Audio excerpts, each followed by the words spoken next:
Hello students, कैसे हैं आप सभी लोग। आई होप आप सभी बहुत अच्छे होंगे एंड मन लगा के पढ़ाई कर रहे होंगे। तो चलिए फिर आज का लेक्चर स्टार्ट करते हैं। इस समय जो चैप्टर हम लोग पढ़ रहे हैं दैट इज इंटरनल ट्रेड। ये चैप्टर हम इस समय डिस्कस कर रहे हैं एंड इस चैप्टर पर आज मेरा दूसरा लेक्चर वीडियो है। तो चलिए जल्दी से शॉर्ट में आपको बता देती हूँ कि पिछले लेक्चर में हमने क्या डिस्कस किया था एंड आज के लेक्चर में हम क्या पढ़ेंगे। तो ये जो चैप्टर है इंटरनल ट्रेड का, इसमें मैं आपको पिछले लेक्चर में डिटेल में बता चुकी हूँ कि व्हाट इज ट्रेड, ट्रेड होता क्या है, ट्रेड कितने टाइप का होता है, क्या इंपॉर्टेंस है, क्यों ट्रेड किया जाता है। ठीक है, ये सब हमने समझा। ट्रेड दो टाइप का होता है, internal trade and external trade. अगर हम बायर एंड सेलर की ज्योग्राफिकल पोजीशन के हिसाब से डिवाइड करें तो ट्रेड दो टाइप का है, इंटरनल एंड एक्सटर्नल। फिर इंटरनल ट्रेड का, क्योंकि चैप्टर का नाम है इंटरनल ट्रेड, तो यहाँ पे हम केवल इंटरनल ट्रेड की ही बात करेंगे इस चैप्टर में।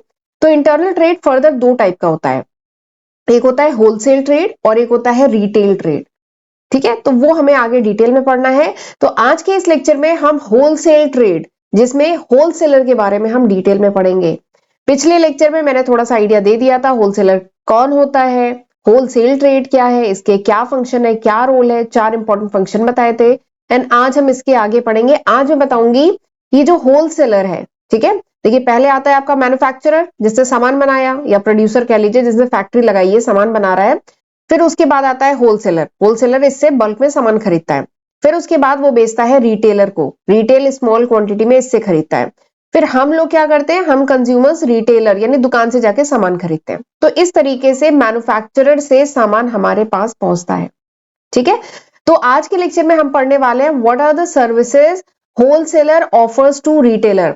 ये जो होलसेलर है ये रिटेलर को क्या सर्विसेज प्रोवाइड करता है, ठीक है, यानी किस तरीके से रिटेलर की मदद करता है, और ये जो होलसेलर है किस तरीके से मैन्युफैक्चरर की हेल्प करता है, ये आज के लेक्चर में हम डिटेल में पढ़ेंगे। ये जो होलसेलर होता है ना, this act as a connecting link. ये होलसेलर एक कनेक्टिंग लिंक की तरह है, किसके किसके बीच में, मैन्युफैक्चरर एंड रिटेलर के बीच में। ठीक है, तो आज हम यही डिटेल में पढ़ने वाले हैं, कैसे ये मदद करता है, क्या क्या सर्विस प्रोवाइड करता है रिटेलर को एंड मैन्युफैक्चरर को। राइट, तो चलिए फिर आज का लेक्चर हम स्टार्ट करते हैं। बट उससे पहले मैं थोड़ा सा बता दूं, ये वो लिस्ट ऑफ सब्जेक्ट है, 25 सब्जेक्ट्स है जो मैं आज की तारीख मतलब दिसंबर 2024 तक अपने फर्स्ट एंड सेकंड चैनल पे अपलोड कर चुकी हूँ। अगर ये वीडियो आप 2025 में देखेंगे, 2026 में देखेंगे, तो इसमें कुछ और सब्जेक्ट भी ऐड हो चुके होंगे। ये अभी तक है दिसंबर 2024 तक, तो एक बार वीडियो को पॉज करके सब्जेक्ट देख लीजिए, इनका फायदा उठाइएगा, इनकी हेल्प से पढ़िएगा। राइट, तो चलिए आज का लेक्चर स्टार्ट करते हैं। तो मैंने बताया था व्हाट इज ट्रेड, ट्रेड होता क्या है। Trade is the buying and selling of goods and services, यानी गुड्स का या सर्विसेज का, ठीक है, जो खरीदना बेचना होता है with the objective of earning profit, profit कमाने के उद्देश्य से जो गुड्स या सर्विसेज को खरीदा बेचा जाता है उसी को कहा जाता है ट्रेड, व्यापार।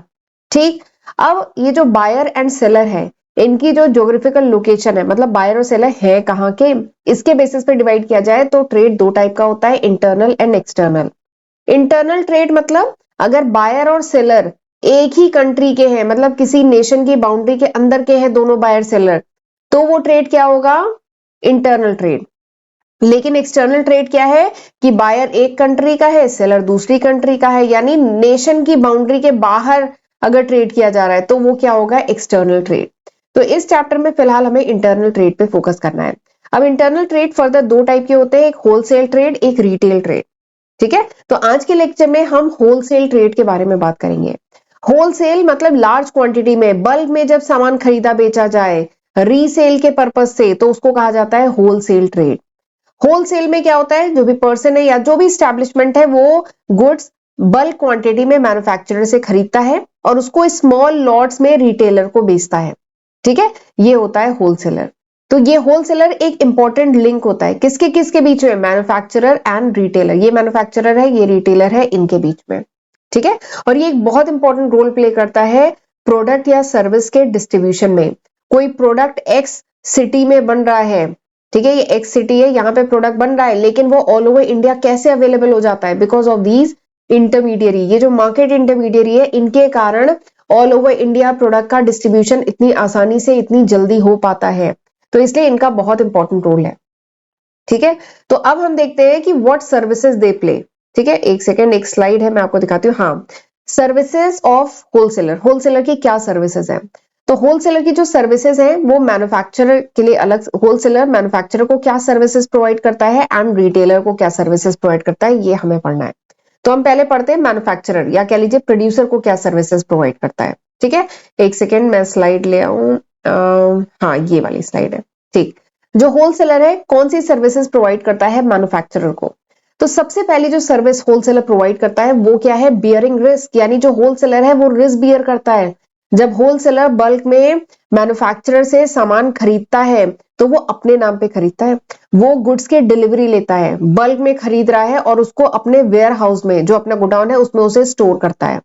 तो गुड्स को अगर अपने नाम पे खरीद लिया है, वो गुड्स आपका है, तो अब उस गुड्स से रिलेटेड जितने भी रिस्क हैं कि कहीं आग न लग जाए, कहीं चोरी ना हो जाए, स्पॉइलेज ना हो जाए, पिल्फरेज ना हो जाए, या लोगों की, कस्टमर की डिमांड चेंज हो गई, उनका टेस्ट चेंज हो गया, ठीक है, या उस प्रोडक्ट की प्राइस में फॉल हो जाए, तो जितने भी गुड्स से रिलेटेड जो भी रिस्क है ना, अब वो होलसेलर के रिस्क है।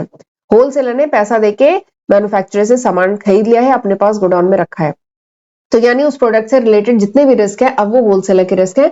तो सबसे पहली जो सर्विस होलसेलर प्रोवाइड करता है प्रोड्यूसर को, वो क्या? बियरिंग रिस्क, रिस्क बियर करता है। दूसरा जो फैसिलिटी प्रोवाइड करता है, सर्विस प्रोवाइड करता है, वो है फैसिलिटेट लार्ज स्केल प्रोडक्शन। ये जो होलसेलर है, ठीक है, क्योंकि होलसेलर आगे किसको बेचता है? रिटेलर को बेचता है ना। क्या केवल एक रिटेलर को बेचता है? नहीं, retailer R1 R2 R3 R4 कई रिटेलर्स को सामान बेचता है ना ये होलसेलर आगे। तो उससे पहले होलसेलर जो है इन रिटेलर से ऑर्डर लेता है कि इन रिटेलर को कितने कितने क्वांटिटी यूनिट की जरूरत है।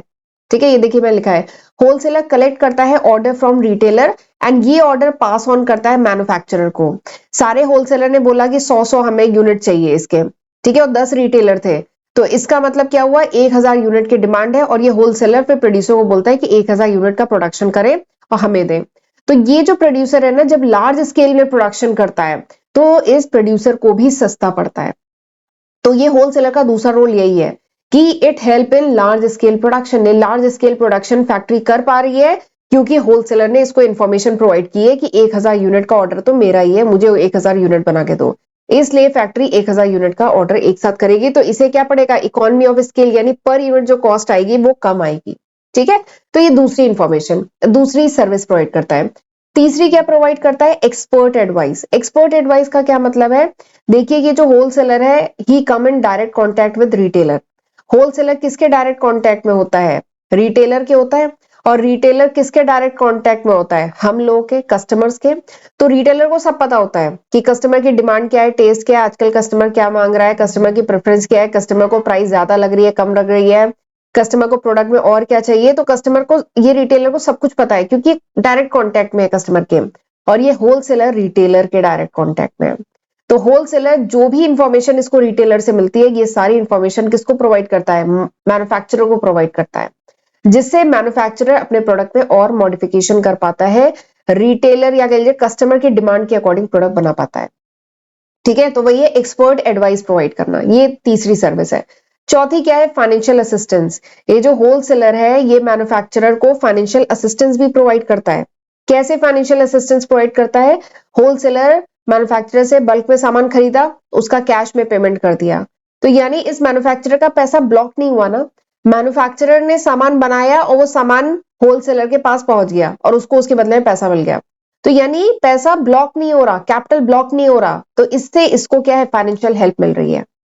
पर ये देखिए सामान तो अभी बाद में बिकेगा, ये होलसेलर रिटेलर को भेजेगा, फिर रिटेलर कस्टमर को खरीदे, कस्टमर को बेचेगा, ठीक है, तो सामान तो बाद में बिकेगा, लेकिन मैन्युफैक्चरर का पैसा ब्लॉक नहीं हुआ। मैन्युफैक्चरर ने जैसे ही सामान बनाया, होलसेलर ने उससे खरीद लिया, उसको पैसे दे दिए, तो इसके पास लिक्विडिटी बनी हुई है, तो इससे क्या है? इसको हेल्प हो रही है, फाइनेंशियली हेल्प हो रही है। तो ये चौथा सर्विस है जो मैन्युफैक्चरर प्रोवाइड करता है होलसेलर को। मैन्युफैक्चरर नहीं प्रोवाइड करता है, सॉरी, होलसेलर प्रोवाइड करता है मैन्युफैक्चरर को। ठीक है, नेक्स्ट जो है जो फैसिलिटी प्रोवाइड करता है या जो सर्विस प्रोवाइड करता है होलसेलर, वो क्या है? Facilitate production continuity. देखिए वही बात है, ये जो होलसेलर है, क्योंकि ये जब मैन्युफैक्चरर सामान बना लिया, होलसेलर ने इसे खरीद लिया, ठीक है, तो यानी कुछ भी जो गुड्स है वो मैन्युफैक्चरर के पास बच नहीं रहे, रुक नहीं रहे, तो इससे क्या है? मैन्युफैक्चरर कॉन्टिन्यूअसली बनाए रख रहा है। बट अगर गुड्स आगे होलसेलर ले ही ना, तो क्या होगा, मैन्युफैक्चरर के पास गोडाउन में गुड्स इकट्ठा हो जाएंगे तो वो आगे प्रोडक्शन नहीं करेगा, बट जैसे ये गुड्स बना लेता है होलसेलर इससे सामान ले लेता है और आगे रिटेलर को स्मॉल क्वांटिटी में भेज देता है। ठीक है, तो इससे क्या, मैन्युफैक्चरर के गोडाउन में तो कोई गुड्स नहीं है ना, तो ये फर्दर और प्रोडक्शन करता है। तो वही है फैसिलिटेट प्रोडक्शन कॉन्टिन्यूटी, इससे क्या है प्रोडक्शन की कॉन्टिन्यूटी बनी रहती है। अगली जो हेल्प प्रोवाइड करता है होलसेलर वो ये है कि होलसेलर जो है डिस्ट्रीब्यूशन की पूरी रिस्पॉन्सिबिलिटी किसकी है, होलसेलर। मैन्युफैक्चरर को केवल किस पे फोकस करना है, अपने प्रोडक्ट पे फोकस करना है, बढ़िया प्रोडक्ट बनाना है, सही प्रोडक्ट बनाना है। बाकी ये प्रोडक्ट कैसे कस्टमर तक पहुंचेगा इसकी जिम्मेदारी किसकी है, होलसेलर की है। ठीक है, अलग अलग ज्योग्राफिकल लोकेशन पे कैसे सामान अवेलेबल होगा ये सब होलसेलर को देखना है। तो इससे क्या है, मार्केटिंग फंक्शन प्रोड्यूसर को नहीं देखना है, मैन्युफैक्चरर को नहीं देखना है, मैन्युफैक्चरर को अपने काम पे फोकस करना है, मैन्युफैक्चर करना है बढ़िया प्रोडक्ट। ठीक है, तो ये छठी सर्विस है। सातवीं सर्विस जो है स्टोरेज की सर्विस है, क्योंकि होलसेलर जो है डिलीवरी लेता है प्रोडक्ट का, मैन्युफैक्चरर से उसने प्रोडक्ट की डिलीवरी ले ली, अपने गोडाउन में अपने वेयर हाउस में प्रोडक्ट को रख लिया। ठीक है, तो इससे क्या है, अब मैन्युफैक्चरर को क्या है ना, प्रोडक्ट को लंबे समय तक स्टोर करने की भी इसके पास, मैन्युफैक्चरर के पास बहुत बड़ा गोडाउन, बहुत बड़ा स्टोरेज हो ऐसा कोई जरूरी नहीं है।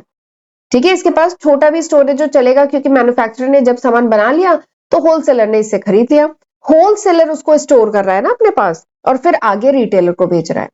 तो इससे मैन्युफैक्चरर की एक जो स्टोरेज की हेडेक थी ना वो भी खत्म हो गई। तो इसीलिए ना होलसेलर का बहुत इंपॉर्टेंट रोल है इस, ये जो कह लो जो सप्लाई चेन है इसमें।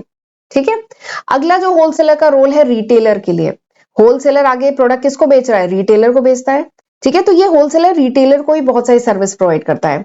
सबसे पहली जो सर्विस प्रोवाइड करता है that is risk sharing. Risk sharing का क्या मतलब है कि होलसेलर ने तो बल्क में सामान खरीदा, ठीक है, बट ये स्मॉल क्वांटिटी में रिटेलर को दे रहा है, स्मॉल क्वांटिटी में रिटेलर को बेचता है। तो इससे क्या है, रिटेलर का कोई रिस्क नहीं है, प्रोडक्ट खराब हो रहा है। ठीक है, अगर सोचिए रिटेलर को बल्क में खरीदना पड़ता प्रोडक्ट, तो अगर प्रोडक्ट कहीं चोरी ना हो जाए, ऑब्सोलीट यानी आउटडेटेड ना हो जाए, प्रोडक्ट की प्राइस रिड्यूस ना हो जाए, डिमांड खत्म ना हो जाए, चोरी ना हो जाए, खराब ना हो जाए, ये सारे रिस्क रिटेलर के होते ना, अगर रिटेलर को बल्क में स्टोर करना पड़ता तो। बट ऐसा कुछ नहीं है, होलसेलर को बल्क में रखना पड़ता है प्रोडक्ट को, और वो स्मॉल क्वांटिटी में आगे रिटेलर को भेजता है। और रिटेलर के पास प्रोडक्ट खत्म हो जाते हैं तो फिर से ऑर्डर प्लेस कर देता है, रिटेलर के पास प्रोडक्ट सारे बिक गए तो फिर से होलसेलर को ऑर्डर प्लेस कर देता है। ठीक है, तो यानी यहाँ पे रिस्क शेयरिंग हो रही है, रिटेलर का रिस्क नहीं है, इसका ये जो रिस्क है होलसेलर ने शेयर किया हुआ है। ठीक है, अगली जो सर्विस होलसेलर प्रोवाइड करता है रिटेलर को वो ये है मार्केटिंग की, मार्केटिंग एंड प्रमोशन में सपोर्ट करता है।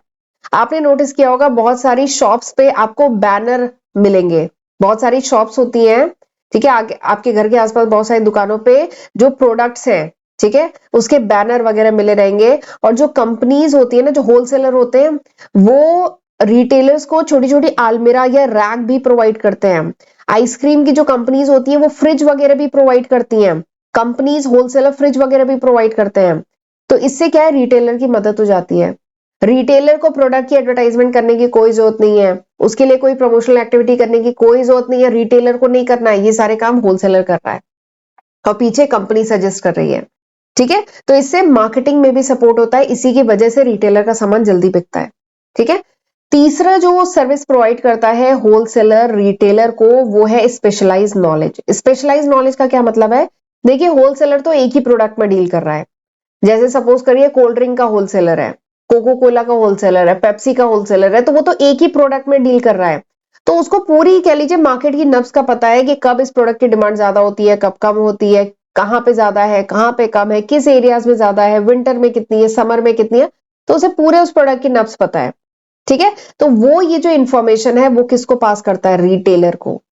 तो रिटेलर की ये मदद हो जाती है कि गर्मियों में कोल्ड ड्रिंक की बिक्री ज्यादा, वो ज्यादा क्वांटिटी रखेगा, ठंडियों में कम है वो कम रखेगा। ठीक है, तो और भी, ये तो मैं केवल एक एग्जांपल बता रही हूँ, और भी इससे रिलेटेड जितनी इंफॉर्मेशन होलसेलर को होती है, क्योंकि होलसेलर एक सिंगल प्रोडक्ट में डील कर रहा है, जबकि रिटेलर, रिटेलर मतलब हमारे घर के आसपास जो दुकानें, वहां पे तो कई टाइप के प्रोडक्ट होते हैं ना।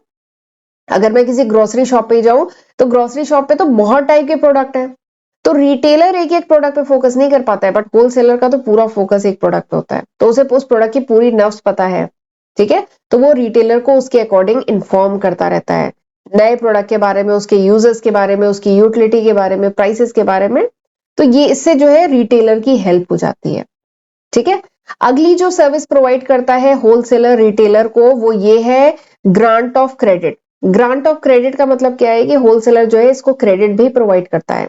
अगर होलसेलर का रेगुलर कस्टमर है, कोई रिटेलर जो है इस होलसेलर का रेगुलर कस्टमर है, तो होलसेलर उसको क्रेडिट भी प्रोवाइड करता है कि अभी पेमेंट नहीं कर पाए कोई बात नहीं, सामान लेके जाओ, एक हफ्ते बाद पेमेंट कर देना। ठीक है, तो अपने रेगुलर कस्टमर को इस टाइप की फैसिलिटी भी प्रोवाइड करता है। तो इससे क्या होता है कि रिटेलर के पास कभी अगर फाइनेंशियल क्रंच है या रिटेलर के पास कैपिटल ही कम है, तो भी वो रिटेलिंग का काम शुरू कर सकता है क्योंकि होलसेलर उसको फाइनेंशियली सपोर्ट करता है। ठीक है, तो ये थे कुछ सर्विसेज जो कौन प्रोवाइड करता है, होलसेलर प्रोवाइड करता है किसको, रिटेलर को। ठीक, तो चलिए मैं आज का लेक्चर यहीं पे वाइंड अप करती हूँ। अगले लेक्चर में हम पढ़ेंगे रिटेलर के बारे में। आज के लेक्चर में हमने होलसेलर के बारे में पढ़ा, होलसेलर क्या सर्विसेज प्रोवाइड करता है मैन्युफैक्चरर को, ये होलसेलर है, ये मैन्युफैक्चरर को क्या सर्विसेज प्रोवाइड करता है, रिटेलर को क्या करता है। ठीक है, अगले लेक्चर में हम पढ़ेंगे ये जो रिटेलर है, पहले तो रिटेलिंग होती क्या है ये सब देखेंगे, उसके बाद रिटेलर जो है होलसेलर को क्या सर्विस प्रोवाइड करता है एंड आगे कस्टमर को क्या सर्विस प्रोवाइड करता है। तो ये हम अगले लेक्चर में पढ़ेंगे। तब तक क्या करना है, जितना मैंने पढ़ाया उतना पढ़ के रखना है, मेरा चैनल सब्सक्राइब करने हैं दोनों, वीडियो को कमेंट लाइक एंड शेयर भी जरूर करना है। एंड नोट्स चाहिए तो you can download my application from Google play store, right. और अगर कनेक्ट करना चाहते हैं मुझसे वीडियो कॉल पे, कोई गाइडेंस वगैरह चाहिए तो आप मेरी एप्लीकेशन के थ्रू कर सकते हैं। ठीक है, तो चलिए मिलते हैं अगले लेक्चर वीडियो में। अगले लेक्चर में मैं ये सारे टॉपिक, रिटेल क्या है, रिटेलिंग क्या है, क्या सर्विसेज प्रोवाइड करते हैं, तो ये सब हम अगले लेक्चर में डिस्कस करेंगे। ठीक है, तो मिलते हैं अगले लेक्चर वीडियो में, तब तक अपना ध्यान रखिएगा। God bless you.